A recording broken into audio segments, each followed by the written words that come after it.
Ethanol के नाम पर पेट्रोल में चीनी घोलते घोलते अब चीनी ही महंगी हो गई। पेट्रोल सस्ता होने का इंतजार अभी खत्म नहीं हुआ था। गाड़ियों को लेकर शिकायतें अपनी जगह है कि और दूसरी तरफ मिठाई की प्लेट का हिसाब भी बिगड़ने लगा है। भारत में चीनी के दाम पिछले एक महीने में लगभग 10% बढ़ चुके हैं। महाराष्ट्र के कोल्हापुर में थोक कीमत अगस्त की शुरुआत से करीब 20% से उछलकर 5350 रुपए क्विंटल के आसपास पहुंच गई है। देश में चीनी की औसत खुदरा कीमत करीब 52 रुपए प्रति किलो है, जबकि कुछ बाजारों में ये चीनी 60 से 65 रुपए किलो में बिक रही है। खबर सामने आई तो सोशल मीडिया पर सियासी बवाल शुरू हो गया। अरविंद केजरीवाल ने तो बाकायदा भैया वीडियो जारी करके इथेनॉल की नीति पर सरकार को घेरा। कांग्रेस ने भी सवाल उठाए। निशाना एक ही बात पर है कि जिस इथेनॉल को कच्चे तेल का आयात घटाने और विदेशी मुद्रा बचाने के उपाय के तौर पर पेश किया गया था, उसी दौर में चीनी की कीमतें रिकॉर्ड स्तर पर पहुंच गई। कैसे? मीडिया रिपोर्ट्स तो यहां तक बताती हैं कि अब हालात ये है कि सरकार को विदेश से चीनी मंगाने पर विचार करना पड़ रहा है। लगे हाथ आपको एक आंकड़ा ही बता देते हैं। इस सीजन में जितने गन्ने से करीब 31 लाख टन चीनी बन सकती थी, उसका इस्तेमाल चीनी बनाने के बजाय एथेनॉल बनाने में किया गया। दूसरी तरफ त्योहारों का सीजन सामने है और चीनी की मांग बढ़ने वाली है। घरेलू स्टॉक पहले ही दबाव में है। सरकार चीनी का निर्यात रोक चुकी है। कारोबारियों के स्टॉक पर भी लगाम लगा रही है और अब खबर यह है कि करीब 10 लाख टन कच्ची चीनी आयात करने की तैयारी चल रही है। तो सवाल यही है कि गन्ना हमारे खेतों में है, चीनी की मिलें हमारे यहाँ हैं, भारत दुनिया के बड़े चीनी उत्पादकों में है, फिर ऐसी नौबत क्यों आई कि अपने ही बाजार की जरूरत पूरी करने के लिए विदेश से चीनी खरीदनी पड़ रही है। इसमें इथेनॉल का कितना हिस्सा है और इसका असर आगे आम आदमी यानी हमारी और आपकी जेब पर कितना पड़ सकता है, पर विस्तार से आज बात करेंगे। नमस्ते, मेरा नाम है अश्वनी पांडे। सबसे पहले सप्लाई का हिसाब समझिए। 2025-26 में शुगर सीजन में देश में कुल चीनी उत्पादन करीब 3.11 करोड़ टन रहने का अनुमान है। आंकड़ा बड़ा है, लेकिन इससे करीब 31 लाख टन चीनी के बराबर उत्पादन एथेनॉल बनाने में चला गया। यानी जितने गन्ने से करीब 31 लाख टन चीनी बन सकती थी, उसका इस्तेमाल चीनी बनाने के बजाय एथेनॉल बनाने में किया गया। इसका मतलब ये नहीं है कि देश में चीनी खत्म हो गई है। मतलब सिर्फ इतना है कि बाजार में आने वाली चीनी की मात्रा कम हो गई है। नेट चीनी उत्पादन में करीब 2.8 करोड़ टन रहने का अनुमान है, जबकि देश का सालाना खपत करीब 2.83 करोड़ टन है। अब इसमें करीब 7 लाख टन का चीनी का निर्यात अभी जोड़ दीजिए, यानी घरेलू खपत के लिए जितनी चीनी चाहिए उसके मुकाबले नई चीनी की उपलब्धता पर पहले ही दबाव है। इस कमी को पुराने स्टॉक से पूरा किया जा रहा है और यही स्टॉक अब घट रहा है। एक साल पहले यही स्टॉक लगभग 53 लाख टन था, यानी करीब 10 लाख टन की कमी। 43 लाख टन सुनने में बहुत कम लगता है आपको वैसे, लेकिन देश की खपत के हिसाब से देखें तो ये करीब 2 महीने का ही कुशन है। यानी चीनी खत्म नहीं हो रही है, लेकिन बाजार के पास पहले जैसे अतिरिक्त सुरक्षा भी नहीं बची है। और अब त्योहारों की मांग सामने है।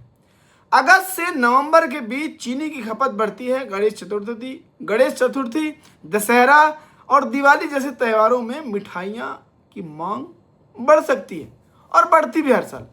बिस्किट और कन्फेक्शनरी कंपनियां स्टॉक बढ़ाती हैं। ये कंपनियों की जरूरत बढ़ती है। घरों में भी चीनी की खपत बढ़ जाती है। यानी जिस समय स्टॉक का कुशन छोटा हो रहा है, उसी समय बाजार में चीनी की जरूरत बढ़ने वाली है। यही वजह है कि पिछले एक महीने में चीनी के दाम में करीब 10% की बढ़ोतरी हुई है। कोल्हापुर में थोक भाव अगस्त की शुरुआत से करीब 20% चढ़ चुका है और कुछ बाजारों में खुदरा कीमत 60 से 65 रुपए किलो तक पहुंच गई है। चीनी महंगी हुई तो चीनी कंपनियों के शेयरों में भी तेजी देखी गई। बलरामपुर चीनी, Dhampur sugar, Dwarkesh sugar and Bajaj Hindustan sugar जैसी कंपनियों के शेयरों में आज तेज खरीदारी हुई है। कुछ शेयरों में 6 से 8% तक की तेजी देखने को मिली है। बाजार का हिस्सा भी सीधा है। अगर चीनी मिल को अपनी चीनी ज्यादा कीमत पर बेचने का मौका मिलता है और गन्ने की लागत उसी रफ्तार से नहीं बढ़ती तो कंपनियों का मार्जिन बढ़ सकता है। यानी रसोई में महंगी चीनी शेयर बाजार में चीनी कंपनियों के लिए अच्छी खबर है। लेकिन यहाँ भी एक पेच है भैया, चीनी जितनी महंगी होगी सरकार पर कीमत रोकने का दबाव उतना ही बढ़ेगा। सरकार पहले ही निर्यात रोक चुकी है, अब कारोबारियों के स्टॉक पर सीमा लगाई जा रही है। मीडिया रिपोर्ट्स के मुताबिक आयात की तैयारी भी हो रही है और जरूरत पड़ी तो चीनी की घरेलू सप्लाई बढ़ाने के लिए गन्ने का इस्तेमाल इथेनॉल के बजाय चीनी बनाने में बढ़ाया जा सकता है।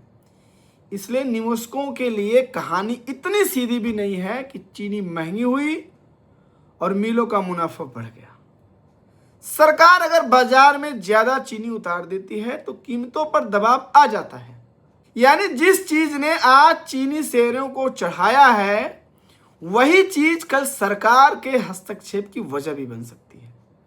अब सरकार को विदेश से चीनी क्यों मंगानी पड़ रही है ये भी समझ लेते हैं लगे हाथ।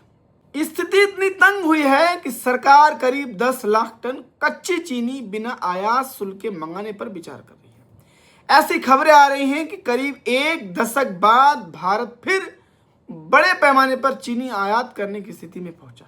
बात और ध्यान दीजिए कि भारत इससे पहले चीनी का बड़ा निर्यातक था। 2021-22 में देश ने करीब 1.2 करोड़ टन से ज्यादा चीनी विदेश भेजी थी, लेकिन आज 2025-26 में सरकार ने पहले 15 लाख टन के निर्यात की अनुमति दी, फिर इसे बढ़ाकर 20 लाख टन कर दिया गया। करीब 7 से 8 लाख टन चीनी बाहर जाने के बाद मई में निर्यात पर रोक लगा दी गई। यानी पहले चीनी बाहर भेजी जा रही थी, फिर सरकार ने कहा अब रोकिए। अब कहा जा रहा है कि जरूरत पड़ी तो चीनी बाहर से ले आइए। ये बदलाव अपने आप में बता रहा है कि घरेलू बाजार में सप्लाई को लेकर चिंता कितनी बढ़ गई है। सरकार स्टॉक पर भी नजर रख रही है। सरकार ने चीनी कारोबारियों के लिए स्टॉक रखने की सीमा तय की है। मकसद यह है कि कोई कारोबारी बड़ी मात्रा में चीनी अपने पास रोक कर ना रखे और बाजार में कृत्रिम कमी जैसी स्थिति ना बने। अब महीने में बताया जा रहा है कि मीडिया रिपोर्ट्स में दावा है कि 10 टन से ज्यादा चीनी संभालने वाले थोक खरीदारों को करीब 15 दिन से ज्यादा का स्टॉक रखने की अनुमति नहीं होगी। सरकार की कोशिश साफ है कि चीनी गोदामों में पड़ी रहने के बजाय बाजार में आती रहे, सप्लाई बनी रहे और कीमतों को ऊपर जाने से रोका जा सके। लेकिन सवाल यह है भैया कि सरकार को ये सब करने की जरूरत ही क्यों पड़ रही है। और यही एंट्री होती है E20 इथेनॉल की। पिछले कुछ सालों में सरकार ने पेट्रोल इथेनॉल मिलाने पर काफी जोर दिया है।